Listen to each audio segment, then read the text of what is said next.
প্রত্যেকেই আমার সঙ্গে রিলেট করতে পারবে।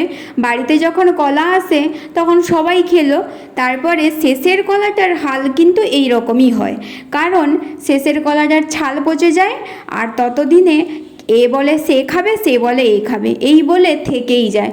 শেষে যে খায় সে হয়তো ঘৃণা করে করে খায়। তো আমিও খাই না ছাল পচা কলা, আমার হাজব্যান্ডও খায় না ছাল পচা কলা। আর আজকের দুপুরবেলা খেয়েছিলাম, এখনও পেটটা ভর্তি, তো তাই ভাবলাম এখন তাহলে কিছু একটা বানিয়ে ফেলি, বিকালবেলার টাইম কিছু একটা টিফিন হয়ে যাবে। তো তাই ভাবলাম আজকের কলা দিয়ে সুন্দরভাবে প্যানকেক বানিয়ে ফেলবো। আমি কিভাবে প্যানকেক বানাই তোমরাও দেখে নাও। এটা কিন্তু বাচ্চা থেকে বুড়ো পর্যন্ত সবার জন্যই খুবই একটা ভালো খাবার। বিশেষ করে বাচ্চাদের টিফিনের পক্ষে তো খুবই ভালো, কারণ এটা অনেক প্রোটিন সমৃদ্ধ খাবার। তো ভালো করে আমি কলাটার ছাল ছাড়িয়ে পিস পিস করে কেটে নিলাম, তার সঙ্গে একটা ডিম অ্যাড করে দিলাম এখানে। আমি এখানে একটু লবণ আর একটু চিনি অ্যাড করেছি। তোমরা যারা মিষ্টি খেতে পছন্দ করো না বা যারা সুগার পেশেন্ট আছে তারা কিন্তু এই চিনিটা স্কিপ করে যেতেই পারে। আর বাচ্চারা তো সাধারণত একটু মিষ্টি খায়, তো তাই জন্য একটু মিষ্টি মিষ্টি করে দিয়েছি। আর বিকেলের আমরা যেহেতু খাবো, আমরা বাচ্চা নই কিন্তু আমরা যেহেতু খাবো একটু মিষ্টি মিষ্টি হলে ভালো লাগে, তো তাই জন্য একটু চিনি দিয়ে দিয়েছি এখানে। এখন আমি মিক্সারে এটা ব্লেন্ড করে নেব। বাড়িতে অবশ্যই ট্রাই করবেন, খেতে কিন্তু খুব সুন্দর লাগে। এটা কিন্তু সকালের ব্রেকফাস্ট বা বিকেলের টিফিনের জন্য পারফেক্ট একটা খাবার, খুবই ভালো লাগে খেতে। আর কত সুন্দর ব্লেন্ড হয়ে গেছে দেখুন। এবার এটাকে আমি একটা পাত্রে নিয়ে নেব।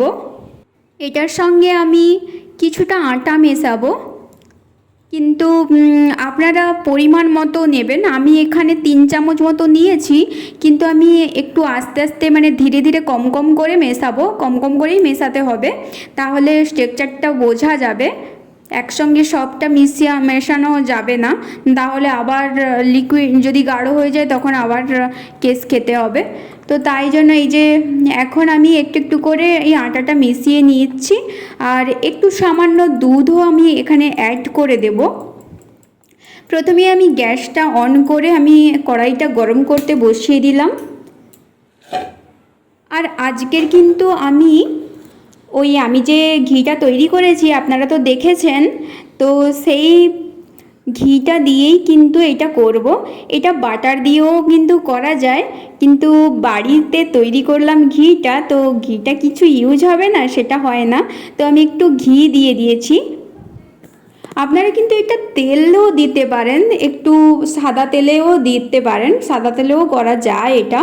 আমি কিন্তু এখানে একটু ঘি দিয়েই করছি। আসলে আমার ঘি পছন্দ হয়, আর আমার হাজব্যান্ডের আবার ঘি পছন্দ নয়, তাই আমি এখানে 2 রকমই করলাম। প্রথমে আমি ঘি দিয়ে আমারটা করে নিচ্ছি, তারপরে আবার তেল দিয়ে আমি কিছুটা ওর জন্য করে নেব।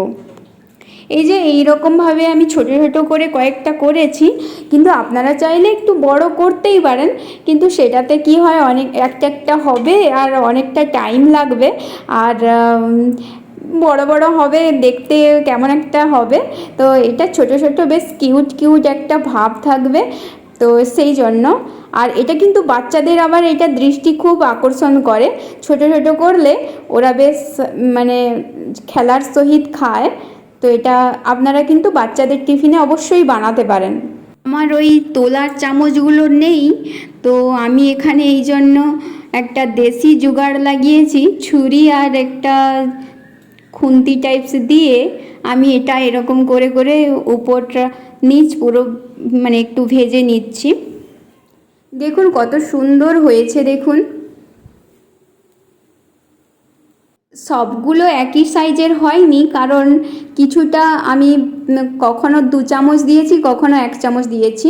তো এই পাশে যেগুলো তেল তেল লাগছে ওইটা কিন্তু তেল দিয়ে বানিয়েছি, আর যেটা একদম তেল তেল লাগেনি ওইটা কিন্তু আমি ঘি দিয়ে বানিয়েছি। আপনারাও বানাতে পারেন, আর বানালে অবশ্যই কমেন্ট করে জানাবেন। আমি এরকম ছোটোখাটো আরও কিছু টিফিনের রেসিপিও তোমাদের সঙ্গে শেয়ার করব। আর ভালো লাগলে অবশ্যই লাইক করবেন, শেয়ার করবেন।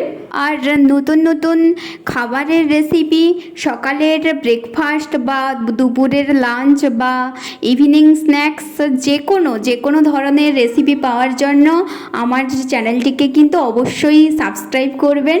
এই যে এইটা ঘি দিয়ে বানিয়েছি আর ওই পাশেরগুলো তেল দিয়ে বানিয়েছি। ভালো থাকুন, সবাইকে ভালো রাখুন, দেখা হচ্ছে আবার কোনো একটা ভিডিওতে।